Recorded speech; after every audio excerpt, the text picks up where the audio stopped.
ఈ ఉదయమున నీవు ఎవ్వరినీ కలుసుకొనక ముందు ప్రభువును కలుసుకో.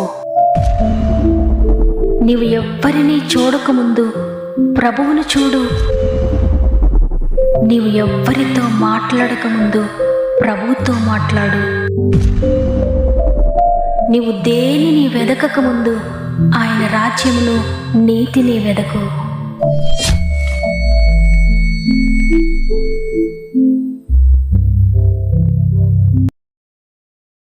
Praise the Lord. ప్రభు నామములో మీ అందరికీ నాకు శుభాలు తెలియజేస్తూ మరి ఒక్కసారి గాడ్ ఫస్ట్ అనే వాగ్దాన కార్యక్రమానికి మిమ్మల్ని అందరినీ ప్రేమతో ఆహ్వానిస్తూ ఉన్నాను. ఈ నూతన ఉదయాన్ని మీరంతా ఎలా ఉన్నారు? దేవుడు మరి ఒక నూతన ఉదయాన్ని మనకు అనుగ్రహించి ఉదయాన్నే ప్రార్థించడానికి, ఆయనను ఆరాధించడానికి మనకిచ్చిన ఈ గొప్ప సమయాన్ని బట్టి దేవుని స్తుతిస్తూ ఉన్నాను. ప్రతిరోజు మానక మనతో మాట్లాడుతున్నారు ఆయన. దేవుని మాట ఎప్పటికీ నిరర్థకం కాదు. ప్రతి మాట మిమ్మల్ని తాకుతుంది. వాక్యమే ఉన్న దేవుడు మీతో మాట్లాడుతుండగా ఆ మాట మీ జీవితంలో అద్భుతం జరిగిస్తుంది.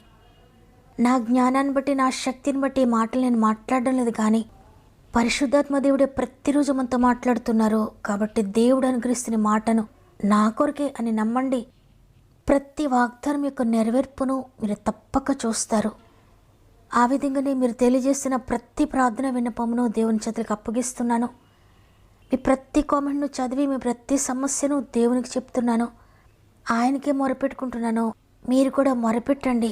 మీ ప్రార్థన ద్వారా మీరు అనేక అద్భుతాలు చూడబోతున్నారు. ఈ వాక్యం చివరిలో అందరం కలిసి సమస్యలో ఉన్న ప్రతి ఒక్కరి కొరకు ప్రార్థన చేద్దాం. హృదయపూర్వకంగా మొరపెట్టుకుందాం. దేవుని కార్యాలు పొందుకుందాం. సమస్త మహిమ, ఘనత, ప్రభావములు దేవునికే చెల్లునుగాక. ఈరోజు దేవుడు మనకు అనుగ్రహిస్తున్న శ్రేష్టమైన వాగ్దానం ఇర్మియా గ్రంథము 31వ అధ్యాయము 17వ వచనము. రాబోవు కాలమునందు నీకు మేలు కలుగునను నమ్మిక ఉన్నది. నీ పిల్లలు తిరిగి తమ స్వదేశమునకు వచ్చెదరు. ఇదే యెహోవా వాక్కు. ఈరోజు ఈ వాగ్దానాన్ని వింటున్న మీ జీవితంలో దేవుడు జోక్యం చేసుకుని గత జీవితంలో మీరు అనుభవిస్తున్న ప్రతి కీడుకు, ప్రతి వేదనకు, ప్రతి సమస్యకు, ప్రతి బంధకానికి, ప్రతి వ్యాధికి, ప్రతి బాధకు ముగింపు పలికి కీడును, నష్టాన్ని, వ్యాధిని, బాధను మేలుగా మార్చివేయబోతున్నాడు. ఈ మాటను మీరు ఉన్నది ఉన్నట్లుగా నమ్మొచ్చు. ఎందుకంటే ఈ మాట చెప్పింది స్వయంగా దేవుడే. మాట ఇచ్చిన దేవుడు నమ్మదగిన వాడు. నమ్మిన నీ జీవితంలో ఇంతవరకు నువ్వు అనుభవించావు కీడును, ఇంతవరకు నువ్వు అనుభవించావు లోటు, ఇంతవరకు వ్యాధిని అనుభవించావు, ఇంతవరకు భయంగా ఉంది నీ జీవితం. ఏది ప్రారంభించినా దేనిలో అడుగుపెట్టిన నష్టమే చూస్తున్నావు. ప్రతి విషయంలో లోటే చూస్తున్నావు. ప్రతి విషయంలో టెన్షనే చూస్తున్నావు. ప్రతి విషయం కూడా నిన్ను డిసప్పాయింట్ చేస్తూనే ఉంది. అనేక దినాలుగా నువ్వు డిప్రెషన్లోనే బ్రతుకుతూ ఉన్నావు. అయితే ఈరోజు దేవుడు మాట్లాడుతున్నారు. దానంతటికి నేను ముగింపునిస్తున్నాను. అనుభవించిన ప్రతి కీడును, అనుభవించిన ప్రతి నష్టాన్ని, నీవు ఇంతవరకు కోల్పోయిన ప్రతి దానిని తిరిగి మేలుగా మారుస్తున్నాడు ఆయన. ఇంతవరకు నీవు అనుభవించిన, నీ కుటుంబం అనుభవించిన, నీ పిల్లలు అనుభవించిన ప్రతి సమస్యకు ఆయన ముగింపునిచ్చి నీ స్థితిని మార్చబోతున్నాడు. కాబట్టి నువ్వు నమ్మొచ్చు, నీవు నిరీక్షించవచ్చు దేవుని కార్యం కొరకు. నీవు దేవుని కార్యం కొరకు ఆశించవచ్చు. నా స్థితిని మార్చబోతున్నాడని నువ్వు ఎదురు చూడొచ్చు ఆయన కార్యం కొరకు. ఎందుకంటే ఇది దేవుడిస్తున్న మాట కాబట్టి నీవు ఆశతో ఆయన కార్యం కొరకు ఎదురు చూడొచ్చు. ఏదైతే నీవు ఇంతవరకు నష్టపోతున్నావో, నీ బిడ్డలు ఏదైతే కోల్పోయారో, నీ బిడ్డల జీవితంలో ఏ సమస్య అయితే ఉందో, వారు దేనితో సఫర్ అవుతున్నారో, నీ బిడ్డల జీవితంలో కూడా దేవుడు మార్పు తీసుకురాబోతున్నాడు. అద్భుతంగా నీ స్థితిగతుల్లో మార్పు, నీ బిడ్డల స్థితిగతుల్లో మార్పు నేను తీసుకురాబోతున్నాడు.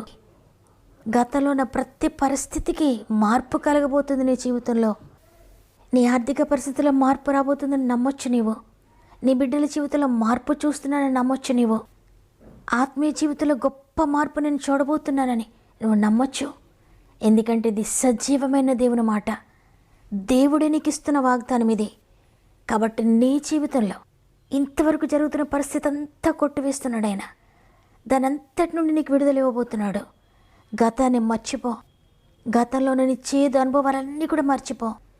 నూతన జీవితాలను, నూతన పరిస్థితులను దేవుడు నీకు అనుగ్రహించబోతున్నాడు. భయంకరమైన వ్యాధిగ్రస్తురాలుగా ఉన్న ఒక స్త్రీ ప్రభువును వెతుక్కుంటూ ప్రభు దగ్గరకు వచ్చి, ఆయన నన్ను స్వస్థపరచగలడంట, ఆయనలో శక్తి ఉందని నేను విన్నాను, ఆయనకు అసాధ్యమైంది ఏదీ లేదని విన్నాను అని హోప్స్ అన్నీ కోల్పోయిన వేళ, డాక్టర్స్ అందరూ విడిచిపెట్టేసిన సమయంలో, మందులన్నీ ఓడిపోయిన పరిస్థితుల్లో ప్రభు దగ్గరకు వచ్చి అంతవరకు ఎవ్వరూ నమ్మనంతగా నమ్మింది. అంతవరకు ప్రభు దగ్గరకు వచ్చిన వారందరూ కూడా నన్ను స్వస్థపరచండి అయ్యా, నా వ్యాధులను విడిపించండి అని అడిగారు. అయితే ఆ స్త్రీ మాత్రం ప్రభుతో ఒక్క మాట కూడా మాట్లాడలేదు. అయ్యా నన్ను స్వస్థపరచనని అడగలేదు. అడిగిన దానికంటే ఎక్కువగా విశ్వాసం ఉంచింది. నేను ఆయనతో మాట్లాడకపోయినా ఆయన మాటలోనే కాదు, ఆయన తాకిడిలోనే కాదు, ఆయన వస్త్రపు చెంగులు కూడా శక్తి ఉంది, ఆయన వస్త్రాన్ని ముట్టుకుంటాను నేను స్వస్థపడతానని అంతగా విశ్వసించి విశ్వాసంతో వచ్చి ఆయన వస్త్రాన్ని పట్టుకుంది. వెంటనే గతమంతా కూడా మారిపోయింది. వెంటనే ఆ క్షణం వరకు ఉన్న రోగం అంతా కూడా కొట్టివేయబడింది. అంతవరకు ఉన్న వ్యాధికి ముగింపు వచ్చింది. అంతవరకు ఉన్న వేదనకు ముగింపు కలిగింది. అంతవరకు ఉన్న కన్నీరు ఆగిపోయింది. అంతవరకు ఉన్న హేళనలు, అవమానాలు ఆగిపోయాయి. అంతవరకు పోగొట్టుకున్నవన్నీ కూడా తిరిగి పొందుకుంది.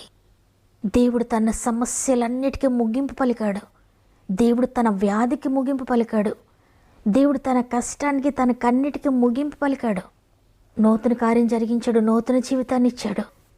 నిజమే, ఈరోజు కూడా నువ్వు విశ్వసిస్తే ఆయన మాట గట్టిగా పట్టుకొని తండ్రి వాగ్దానం ఇచ్చారు, ఇదిగో నేను నమ్ముతున్నానని. విశ్వాసంతో ఆయన దగ్గరికి వస్తే ఆయన నీ జీవితంలో ఉన్న చేదుకు, నీ జీవితంలో ఉన్న సమస్యకు, నీ జీవితంలో ఉన్న వ్యాధికి, నీ కుటుంబంలో ఉన్న ఆర్థిక బంధకాలకు, సమస్యలకు ఆయన ముగింపు పలకబోతున్నాడు. ఇంతవరకు అనుభవించిన కీడంతా కొట్టివేసి ఒక గొప్ప మేలుతో నిన్ను నింపబోతున్నాడు ఆయన. రాబోయే కాలం మంది ఇక గత చరిత్ర ఉండదు, ఇక గత విషయాలుండవు, గత రోగం ఉండదు. పాతవన్నీ కొట్టివేయబడుతున్నాయి, పాతవి గతించిపోబోతున్నాయి. నీవు అనుభవించిన కీడంతటిని మేలుగా మార్చివేయబోతున్నాడు. నువ్వు అనుభవించిన రోగాన్ని ఆరోగ్యంగా మార్చివేయబోతున్నాడు. నువ్వు కార్చిన కన్నీటిని సంతోషంగా మార్చివేయబోతున్నాడు. నువ్వు అనుభవించిన లోటును ఆయన సమృద్ధిగా మార్చివేయబోతున్నాడు. కాబట్టి ఈరోజు మాటలు వింటున్న ప్రియ సహోదరి, ప్రియ సహోదరుడా, ప్రస్తుతం నీ పరిస్థితిని బట్టి నువ్వు భయపడొద్దు, బాధపడొద్దు. డాక్టర్స్ ఏం చెప్పారన్న దాని గురించి భయపడొద్దు. నీ కుటుంబ పరిస్థితులను, రోజు రోజుకి పెరుగుతున్న కష్టాలు, ఒకదాని తర్వాత ఒకటి నేను వేధిస్తున్న ప్రతి బంధకమును చూసి భయపడొద్దు. వాటన్నిటిని మేలుగా మార్చి సజీవ సాక్షిగా నిన్ను నిలబెట్టబోతున్నాడైనా. కాబట్టి ఒక్కటే చెయ్యి.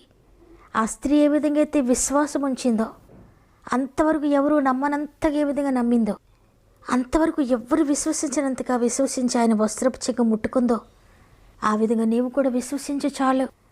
అనేక మంది రోగులు నీ సాక్ష్యం ద్వారా నిరీక్షణ పొందుకుని, నిరీక్షణ ద్వారా స్వస్థత పొందుకోబోతున్నారు. కాబట్టి వాగ్దానం నమ్మినట్లయితే విశ్వాసంతో మోకరించండి. తండ్రి నేను ముడుతున్నాను, నేను తండ్రి మీరు కార్చిన రక్తాన్ని తాకుతున్నాను, నీ సిలువ వైపు చూస్తున్నానయ్యా, సిలువే నాకు శరణమని. మీ సమస్య, మీ బంధకము, మీ వ్యాధి, మీ శోధన, బాధ ఏదైనా ప్రతిదానికి ముగింపు పలకబోతున్న దేవుని పాదాలు పట్టుకుందాం. కన్నీళ్ళే పానములైన, కఠిన దుఃఖ బాధలైన, స్థితిగతులై మారిన, అవకాశం చేజారిన. కన్నీళ్ళే పానములైన, కఠిన దుఃఖ బాధలైన, స్థితిగతులే మారిన, అవకాశం చేజారిన.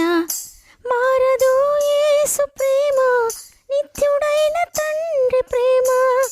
మారదు యేసు ప్రేమ, నిత్యుడైన తండ్రి ప్రేమ. మారదు యేసు ప్రేమ, నిత్యుడైన తండ్రి ప్రేమ. మారదు యేసు ప్రేమ, నిత్యుడైన తండ్రి ప్రేమ. అంతా నా మేలుకి, ఆరాధన యేసుకి. అంతా నా మంచికి, తన చిత్తమునకు తల వంచితే. ఆరాధనాపను, స్తుతించుట మానను. ఆరాధనాపను, స్తుతించుట మానను, స్తుతించుట మానను. అంతా నా మేలుకే, ఆరాధన యేసుకే. అంతా నా మంచికే, తన చిత్తమునకు తల వంచితే, తన చిత్తమునకు తల వంచితే. ఆరాధనాపను, స్తుతించుట మానను. ఆరాధనాపను, స్తుతించుట మానను. స్తుతించుట మానను, స్తుతించుట మానను, స్తుతించుట మానను. తండ్రి నీకు వందనాలు. నీవు చిత్త కృపను బట్టి మరొక దినాన్ని మాకు అనుగ్రహించి ఈరోజు సజీవులుగా నిలవబెట్టి మరలా నీ మాట వినడానికి, నీ సన్నిధిలో మోకరించడానికి, ప్రార్థించడానికి గొప్ప అదృష్టాన్ని మాకు ఇచ్చారయ్యా. మరలా నీ మెల్లని స్వరంతో మాతో మాట్లాడారు. నీ మాటతో మమ్మల్ని బలపరిచినందుకు వందనాలు. ఇదిగో తండ్రి, మీరు ఇచ్చిన వాగ్దాన్ని నేను నమ్ముతున్నాను. రాబో కాలమందు నీకు మేలు కలుగున నమ్మకం ఉంది. నీ బిడ్డలు తిరిగి స్వదేశానికి వస్తారు అని వాగ్దానం చేశారు. తండ్రి, నేను నమ్ముతున్నాను. నీ వాగ్దాన్ని రిసీవ్ చేసుకుంటున్నాను. మీరు గతాన్ని కొట్టివేస్తున్నందుకు వందనాలు. గత శ్రమను కొట్టివేస్తున్నందుకు వందనాలు. పాత బ్రతుకును కొట్టివేస్తున్నందుకు వందనాలు. పాత పాపాన్ని కొట్టివేస్తున్నందుకు వందనాలు. పాత శాపకరమైన జీవితాన్ని కొట్టివేస్తున్నందుకు వందనాలు. అయ్యా, నీ శక్తితో నన్ను నింపినందుకు, నా కుటుంబాన్ని నింపినందుకు, నా బిడ్డలను నింపినందుకు నీకు వందనాలు చెల్లించుకుంటున్నాను. పరిశుద్ధాత్మదేవా, మీరందరినీ కూడా స్వాధీనపరుచుకుంటున్నారని, అందరినీ మీరు ముట్టారని, వారి శ్రమలకు ముగింపు పలుకుతున్నారని, వారి వ్యాధికి ముగింపు పలుకుతున్నారని, వారి స్థితిగతులన్నిటినీ మార్చివేస్తున్నారని నమ్ముతున్నాను. పరిశుద్ధాత్ముడి వాగ్దానాన్ని ప్రతి ఒక్కరి జీవితంలో నెరవేర్చినందుకు వందనాలు. ప్రాముఖ్యంగా తండ్రి, ఎంతోమంది బిడ్డల సమస్యల్లో ఉండి వారి సమస్యను కామెంట్ ద్వారా తెలియజేస్తూ ఉండగా ప్రతి కామెంట్ను అయ్యా నీ చేతులకు అప్పగిస్తున్నాను. నాయనా, నీ పాదాల చెంతకి ప్రతి బిడ్డను తీసుకొస్తున్నానయ్యా. నీ సన్నిధిలో మేమందరం కలిసి మొరపెట్టుకుంటున్నామయ్యా. అసాధ్యమనేది లేని నీ చేతులకు అప్పగించుకుంటున్నాను. నిజంగా మొరపెట్టి వారందరికీ సమీపంగా ఉంటున్నారు. మేమందరము కలిసి ఆత్మీయ కుటుంబంగా మొరపెడుతుండగా, హృదయపూర్వకంగా నేను వేడుకుంటుండగా సమీపంగా ప్రతి బిడ్డకు వస్తున్నారని, సమీపంగా వారి సమస్యల దగ్గరికి వస్తున్నారని, ప్రతి సమస్యను తాకుతున్నారని, లేని వాటిని ఉన్నవాటిగా పిలుస్తున్నారని, మృతమైపోయిన ప్రతి పరిస్థితిని సజీవంగా మారుస్తున్నారని నమ్మి నీకు స్తుతులు చెల్లిస్తూ ఉన్నానయ్యా. ఈరోజు ప్రత్యేకంగా పుట్టినరోజులు, పెండ్లి రోజులు జరుపుకుని వారందరినీ జ్ఞాపకం చేసుకోండి. సంవత్సరం అంతా తోడుగా ఉండి నడిపించండి. గర్భంతోని బిడ్డలందరినీ జ్ఞాపకం చేసుకోండి. 9 నెలలు మీరు తోడుగా ఉండి సేఫ్ డెలివరీస్ దయచేస్తున్నందుకు వందనాలు. ఈ దినమును ప్రారంభిస్తూ ఉండగా రోజంతా ఆత్మీయ కుటుంబం అంతటికీ తోడయండి. వారు వెళ్ళే ప్రతి మార్గంలో మీరు తోడయండి. వారు చేసే ప్రతి పనిని మీరు ఆశీర్వదించి వారి ప్రయత్నాలన్నీ కూడా సఫలపరిచి చేపట్టుకుని నడిపిస్తున్నారని మీకు స్తుతులు చెల్లిస్తూ యేసయ్య పరిశుద్ధమైన నామములో అడిగి వేడుకుంటున్నాను తండ్రి, ఆమెన్. ఈరోజు ఈ మాటలు విన్న ప్రియ సహోదరి, ప్రియ సహోదరుడా, నీ జీవితంలో ఉన్న శ్రమలకు, కష్టాలకు, వ్యాధులకు, బాధలకు అన్నిటికీ ముగింపు పలికాడు దేవుడు. ఆశ్చర్యకరంగా నీ జీవితాన్ని లేవనెత్తాడు. నమ్మండి. నమ్మిన వారందరూ ఆమెనని కామెంట్ చేయండి. లైక్ చేయడం, షేర్ చేయడం మర్చిపోకండి. దేవుని చిత్తమైతే తిరిగి రేపు అందరం కలిసి ఆయనను స్తుతిందాం. అంతవరకు ప్రభు మీకు, మీ కుటుంబాలకు తోడేండి నడిపించును గాక. God bless you.